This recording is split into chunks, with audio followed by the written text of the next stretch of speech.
Welcome back.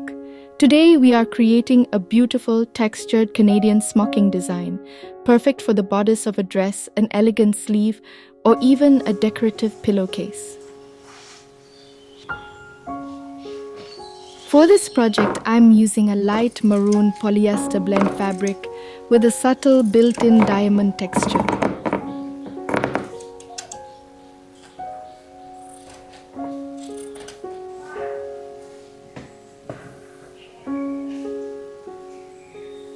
First, let's turn the fabric over to the wrong side. This is where we will map out our design.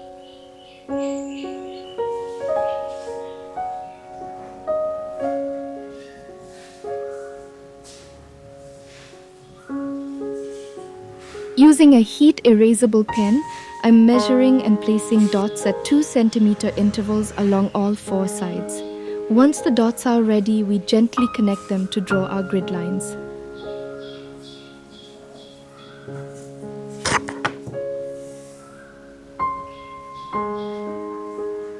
For this demonstration, we have a 5 by 5 grid, creating 25 squares. Each square is exactly 2 by 2 centimeters.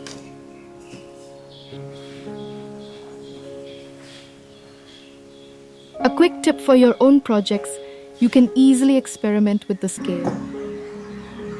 Choosing a smaller 1 by 1 centimeter grid will give you a very dense, intricate texture.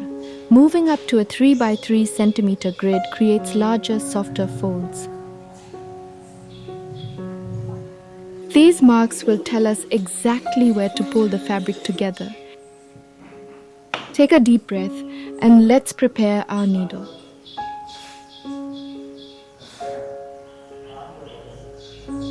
I'm using a strong sewing thread, doubled over and secured with a clean knot at the end.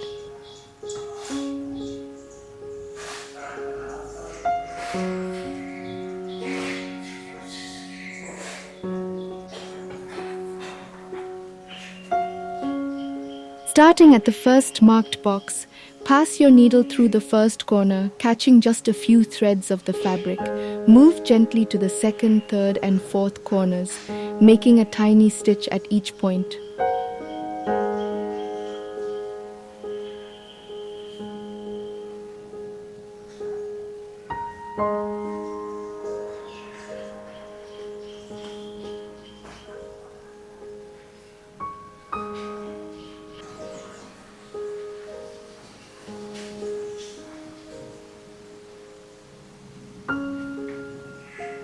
If you are trying Canadian smocking for the first time, lightweight fabrics with a bit of body work best.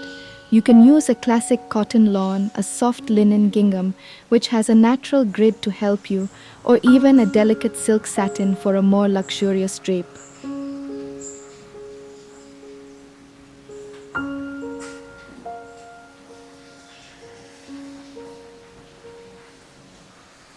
Now watch closely. As we gently pull the thread, the corners draw together into the center and a beautiful 4-petal shape appears on this side.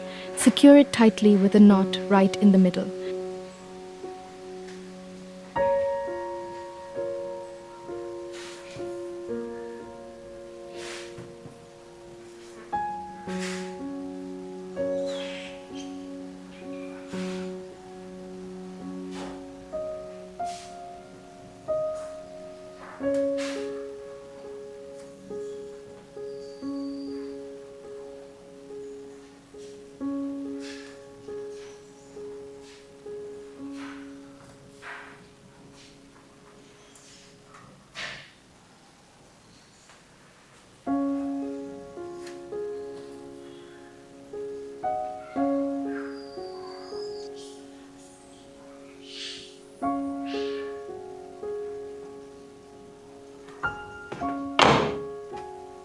Let's move to the next marked box.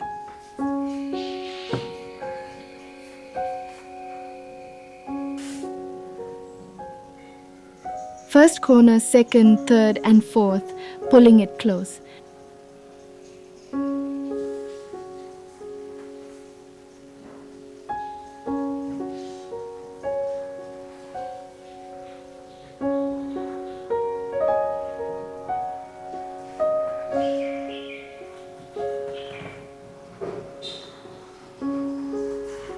Let the rhythm of the needle soothe you. Take your time, relaxing your fingers and your mind with every stitch.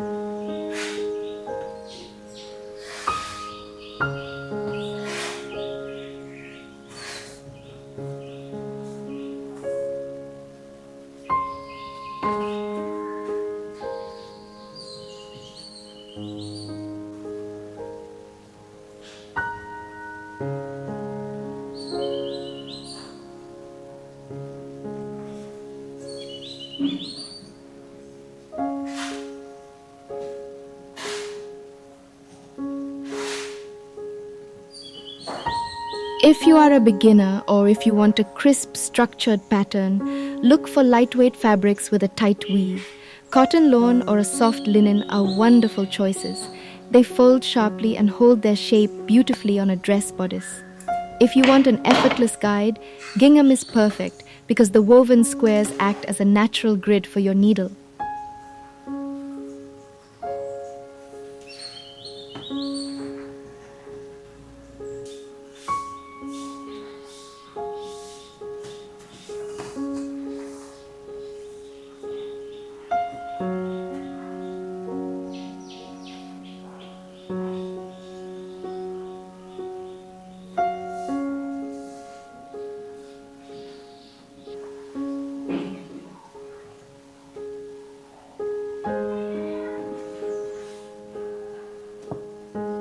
Now that all 9 design boxes are stitched, let's turn the fabric over to look at the right side.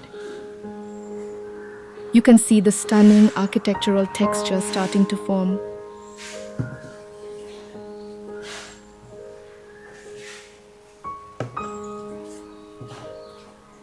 To make the pattern completely stable and neat, we will do a little extra finishing work.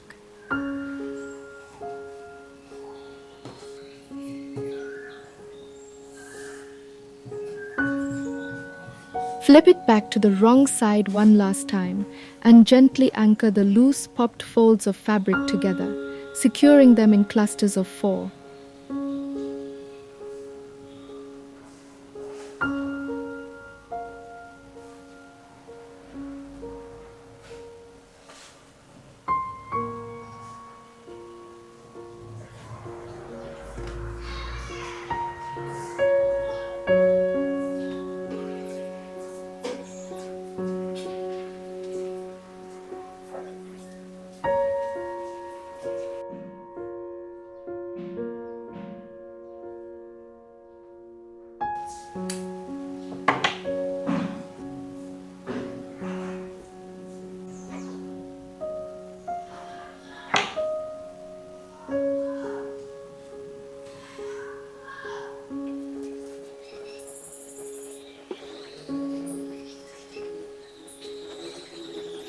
We gather the loose popped folds of fabric together, bring them in gently, securing them in neat clusters of 3.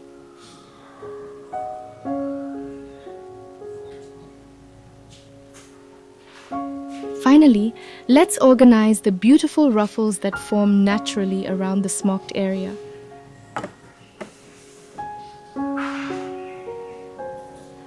Gently fan them out, pressing them into neat pleats.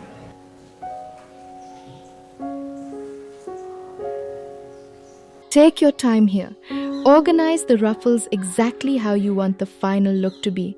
For this piece, I am creating 2 balanced ruffles for each side of the smocked square. Secure them carefully with pins.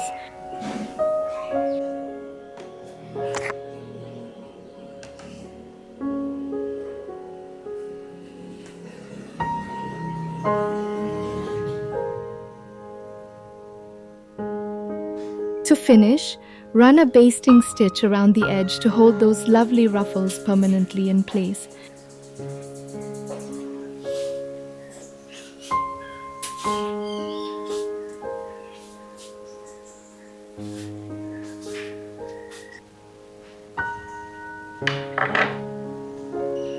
And there it is, a breathtaking handmade Canadian smocking design, ready to elevate your next garment.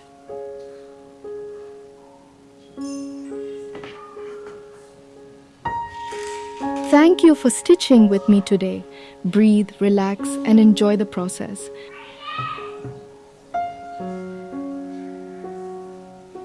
And if you want to create something truly luxurious, try a lightweight velvet. The pile of the fabric gives Canadian smocking an incredible vintage depth, perfect for a statement piece or a cozy decorative pillow.